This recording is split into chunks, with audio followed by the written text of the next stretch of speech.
Hi everyone, this is my unboxing and first impressions of Salerno 43, the Allied invasion of Italy in September 1943. Published by GNT Games. Game design is by Mark Simonich. I have reviewed and featured quite a few games, not every single one, but quite a few games in this series from this designer. I do like the front cover. As most of you know, I am quite particular when it comes to paintings and drawings of tanks, and I do like this one a lot. This is very nicely done. Yeah, great. If we have a look at the back of the box, we can see that it's a predominantly it's a two-player game. I will play this solo, and I've played all the games that I've got in this sort of series, if that's the right word, solo, and thoroughly enjoyed them all. So I think it's not a. In fact, solitaire suitability is 5. I would agree with that. Complexity is 5 as well. Yeah, I think these games. Normally, how I found the games in the series, the actual mechanics are quite straightforward. We get one map, one counter sheet, one rules book, reinforcement cards, setup cards, CRTs, and a couple of 6-sided dice. Yeah, so let's have a look and see what we get in the box. So first up, we'll have a look at the rule book. It is 32 pages of rules, but that does include 5 pages of an extended, well, maybe not 4 pages of an extended example of play, bibliography, notes, designer notes, hint on play. So by the look of it, if we have a look up to, not including the optional rules, we're about 22 pages of rules. I have found consistently in this game series, the rulebook is extremely good. It's quite thorough and does take a little while to get through, but extremely well written and laid out. So we've got land movement, zone of control. I would expect the rules for zones of control, EZOC bonding. Yeah, so we've got ZOC bonds as in the other games. You don't need to have played any of the other games in this series, I think, for this to play Salerno. I will bear that in mind as I play through. Combat, assault force. So we do have tank shifts, combat modifiers, very nicely laid out, I can already see. And a lot of this, to me, is familiar because I've played a lot of the other games. But as I said, you don't need to have done. It will take you a little while to to go through the rulebook, but it's extremely, the other ones anyway, and there's no reason to think it's going to be any different. Extremely well written. Okay, so here's what I'm looking for is to see some of maybe the differences between this game and some of the other games in the series. So instantly, beachheads, ports, naval transport, for example. Naval transport. Got some special units. Nebelwerfers. As we all know, they all like to werf nebels. Placements. Reinforcements. The Allied airborne. Reinforcements. Looks in here. Great. So scenarios. Oh, okay. So looks like we get at least two scenarios. So we get a short 8-turn scenario, avalanche. I would imagine that's the sort of the landings. Okay, and then we get the campaign game, which is what I will play. I don't know how many turns the campaign game is. I would expect 20 something, I guess, turns, something like that. And then we're into the design notes. And then the extended example of play. Now, in reviewing other games in this series, I've talked a lot about this extended example of play that often features in these games.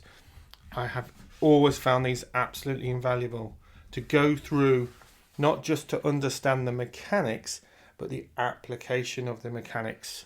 So this looks extensive, which is great. So I shall be doing that. What I'll do is read through the rulebook probably this evening. Very nicely laid out. I do like these extended examples to play. Read through the rulebook this evening and then go through that. And then at the back page, excellent, an index. Great stuff. So here we have some of the player aids. We've got a campaign game, an avalanche scenario setup. No, sorry, this is, yes, allied at start. And then we've got our reinforcements per turn. So yeah, turn 20 there, for example. Very nicely laid out. Looks very clear. Good. And then, as you would expect, the axis counters are less. Axis at start. They look good. We've got some available weather track. Reinforcements. Again, for the turns. We got the 16th Panzer Division withdrawal on turn 14. That's going to hurt the Axis player anyway. Okay, we'll see. It'll be interesting to see how that pans out in the game. And these are nice thick card. The rulebook, I should have mentioned, sorry, actually, is sort of a paper, but it's a nice thick. It's quite a good thickness of paper.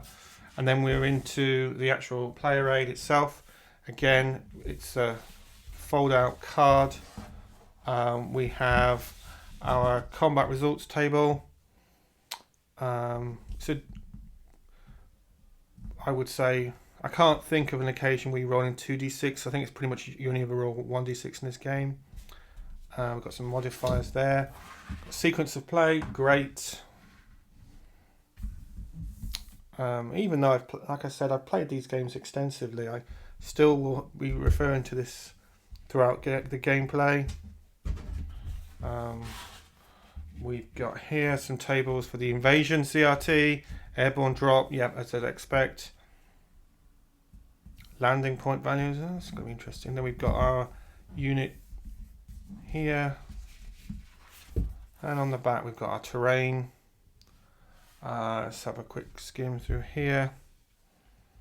Mountain pass, okay, full mountain hex size, as you'd expect with the environment that this game's taking part in. That looks interesting. If we just go back to the CRT, I don't know off the top of my head how this compares to other CRTs in the system. I normally just look at the straight away, the 3-to-1 odds. Looks fairly straightforward. DR2s on a 3 or 4. Cool. This looks very nicely laid out. I'm pleased with the sequence of play. Yeah, that's great. Very nicely done. Here we have our one counter sheet. So it's just a one sheet of counters for this game. Of the games that I've got from in this series, I don't think there's another one with one sheet of counters that I can. I'm sure I remember clipping at least 2 sheets. So it's interesting. So it's not a huge counter game. That's okay, because I quite like games that don't have many counters. Saying that, I like games that have lots of counters, so easily pleased me. But these look great. They look very consistent with the sort of graphic style, visual styling from the other games in this series. We've got our disrupted counters here. We've got our Axis counters, our allied counters. Very nice they look too. I will have some fun clipping these probably this evening. Probably, in fact, this evening, as I'm sat in front of YouTube watching other YouTubers. And then the back, they look great. Yeah, these look great. When they, GMT quality counters are always great, and I enjoy punching them and clipping them. I find clipping counters quite relaxing. I'm sure I'm not the only one. So I'm looking forward to these. But yeah, what's interesting is it doesn't look to be a huge counter game. So I'm imagining, time will tell, that it's probably not going to take a huge amount of time to play through, even the more extensive campaign. And then finally, the map itself. The map looks very functional. Aesthetically, it looks good. It looks like it's very clear the contents of the hex. Here we've got the different landings. I'm anticipating that those will work in a similar sort of way to the Normandy game. We'll see. We have the remnant display. We've got a turn record track here. Available air units here. Also a sequence of play. Great. Here. Yeah, I think it's on camera. Yeah. 22 turns. We've got a map key at the bottom here. You just slightly off camera. Yeah, it looks great. It's very slightly smaller than what I would call a normal wargame map. If there is such a thing, we get a D6.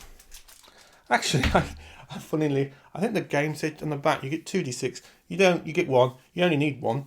But this looks great. Looking forward to it. Now I went for it's a paper map in the game. I think you can probably, I'll go on a limb and say you can probably get a mounted map if you can find one. I didn't actually think to check. I bought my copy from Second Chance Games here in the UK. I didn't think to see if they had a mounted map actually.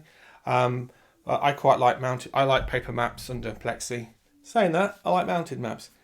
There you go, easily pleased. It looks good. So not a huge amount of table space. So of all of the games in the series that I have played, and I've played most of them, it looks to be the smaller footprint size compared to the other games. So for example, Stalingrad I remember playing it on 2 maps, for example. So yeah, what I will do next, go through the rulebook, click the counters, get the game set up. I'll go through that extended example of play, and then I will go straight into the full 22 turn campaign. I may do an AAR of that. I might video my progress as I'm playing the campaign. That might be fun.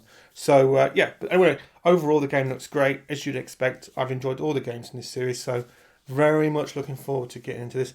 Don't have too many games for this particular historic period. I do have a few, but not huge amount compared to say the Eastern Front or Europe, the Western, what is traditionally Western Front Europe games. So France and the Ardennes and so forth. So I'm very much looking forward to getting into this. Looks great.